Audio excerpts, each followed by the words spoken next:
Hello guys, मैं हूं doctor Pawan Singh और आज हम पॉलिटी सीरीज के अंदर देखेंगे चैप्टर फाइनेंस कमीशन। आइए जानते हैं फाइनेंस कमीशन क्या है एवं इसकी क्या ज़रूरत है। हम देखेंगे कि फाइनेंस कमीशन एक कॉन्स्टिट्यूशनल बॉडी है एवं इसका उल्लेख कॉन्स्टिट्यूशन के आर्टिकल 280 में मिलता है। अब आप ये कहेंगे इसकी ज़रूरत क्या थी, क्यों बनाया गया। मान लीजिए आप मार्केट में गए और आप कुछ न कुछ सामान खरीदते तो हर सामान पे आप कुछ न कुछ टैक्स देते। वो सब टैक्स कलेक्ट होके जाता है सेंट्रल गवर्नमेंट के पास। अब सिर्फ सेंट्रल गवर्नमेंट को ही तो पैसे की रिक्वायरमेंट नहीं है, हमारे देश में स्टेट गवर्नमेंट्स भी हैं। तो उस पैसे में से कितना पैसा स्टेट गवर्नमेंट को देना है, इसकी रिकमेंडेशन भी मिलनी चाहिए। कितना देना है, कैसे देना है, तो कोई ना कोई आपको सजेस्ट करेगा। तो सजेशंस के लिए आपने बनाया फाइनेंस कमीशन को, और ये कॉन्स्टिट्यूशन में इसका उल्लेख मिलता है, इसलिए ये कॉन्स्टिट्यूशनल बॉडी है और इसके आर्टिकल 280 के अंदर ये इसको लिखा गया है। अब मान लीजिए फाइनेंस कमीशन के पास गए, उसने रिकमेंडेशन दी कि आपको 100 रुपये आपको मिले हैं टैक्स के रूप में, आप इसमें से 10, 20, 25 रुपये अपने पास रख लीजिए, बाकी स्टेट के पास बांट दीजिए, या फिर 50, 60 रुपये अपने पास रख लीजिए, 40 रुपये उसको बांट दीजिए। तो इस तरीके से ये चलता है। अब हम आगे बात करते हैं इसकी कंपोजिशन की। तो कंपोजिशन जो है, इसमें तो एक तो चेयरमैन होता है और 4 अदर मेंबर्स होते हैं, और ये सभी मेंबर्स को आप रीअपॉइंट भी कर सकते हैं। ऐसा नहीं है इनका कार्यकाल सिर्फ एक बार का ही है, दोबारा भी अपॉइंटमेंट आप उनका कर सकते हो, किसी भी मेंबर से कर सकते हो। इसको जो बनाया जाता है वो प्रेसिडेंट के द्वारा बनाया जाता है हर 5 साल में। लेकिन ऐसा नहीं है हर 5 साल में बनना है। मान लीजिए कभी प्रेसिडेंट को लगता है कि हमें रिक्वायरमेंट है फाइनेंस कमीशन की, तो उस समय से पहले भी दोबारा से वो बना सकते हैं फाइनेंस कमीशन को, अगर उनको ज़रूरत महसूस होती है तो।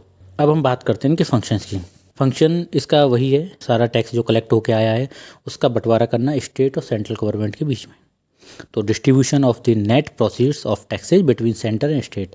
मान लीजिए 100 रुपये आए थे, उन्होंने 60 रुपये मान लीजिए स्टेट्स को दे दिए, 40 रुपये सेंटर ने अपने पास रख लिए। अब जो 60 रुपये जो स्टेट्स को दिए, अब स्टेट्स तो 28 है या फिर यूनिटी भी है, सभी को आपस में ही तो बंटवारा करना है उनमें। तो जो स्टेट्स के बीच में भी जो अलोकेशन जो स्टेट्स को दिया, उनके बीच में भी जो आपस में बंटवारा करना है, उसका काम भी फाइनेंस कमीशन की रिकमेंडेशन पे ही किया जाता है मेनली। तो इसमें करेंगे कि जो डिस्ट्रीब्यूशन हो रहा है टैक्स का, वो सेंटर और स्टेट के बीच में करना, और अलोकेशन बिटवीन स्टेट्स के बीच में। अच्छा, किसी को ग्रांट एनेट, यानी ग्रांट एनेट बोलते हैं सहायता अनुदान। मान लो किसी की सहायता के रूप में किसी स्टेट को कुछ पैसा देना है, तो वो भी जो कंसोलिडेटेड फंड में से जो लिया जाता है, सेंटर के द्वारा जो दिया जाता है स्टेट्स को, उसकी भी रिकमेंडेशन फाइनेंस कमीशन ही करती है। और कोई और अदर मैटर फाइनेंशियल से रिलेटेड जो प्रेसिडेंट को लगे कि इसकी ज़रूरत है, तो वो उसको भी कर सकते हैं। अच्छा, कमीशन क्या करती है, एक रिकमेंडेशन देती है, उसकी रिपोर्ट बनाती है, उसको प्रेसिडेंट को देती है। प्रेसिडेंट क्या करता है, उसको लेता है और लोकसभा और राज्यसभा दोनों के सामने उसको पेश करता है। अगर उनको उचित लगता है तो वो उसके रिकमेंडेशन को मानती है, उसके हिसाब से आगे फर्दर प्रोसीडिंग करती है। मान लीजिए उनको रिकमेंडेशन पसंद नहीं आती है, तो क्या करेंगे भाई, कुछ नहीं करेंगे, कैंसिल कर देंगे, क्योंकि ये सिर्फ एक एडवाइजरी बॉडी है, ना कि कोई बाइंडिंग नहीं है। तो आपने देखा ये एक एडवाइजरी बॉडी है, कोई बाइंडिंग नहीं है इसके ऊपर, कि गवर्नमेंट के ऊपर कोई बाइंडिंग नहीं है कि अगर फाइनेंशियल कमीशन ने अगर कोई रिकमेंडेशन दी है तो उसको मानना ही मानना है।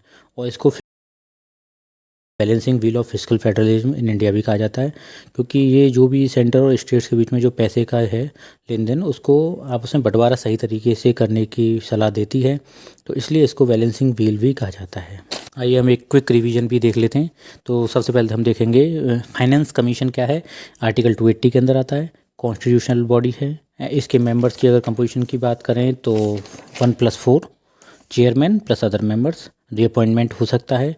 फंक्शन क्या है, distribution of taxes between centre and state and between states, grant and aid for states and कोई भी अदर मैटर्स हो वो। ये केवल एडवाइजरी है और इसको balancing wheel of fiscal federalism in India भी कहा जाता है। थैंक यू दोस्तों। अगर आपको वीडियो पसंद आया तो प्लीज़ लाइक करें, शेयर करें, सब्सक्राइब करें हमारे चैनल को आगे, और बेल आइकन दबाएं जिससे कि आपको आगे भी नोटिफिकेशन मिलते रहें।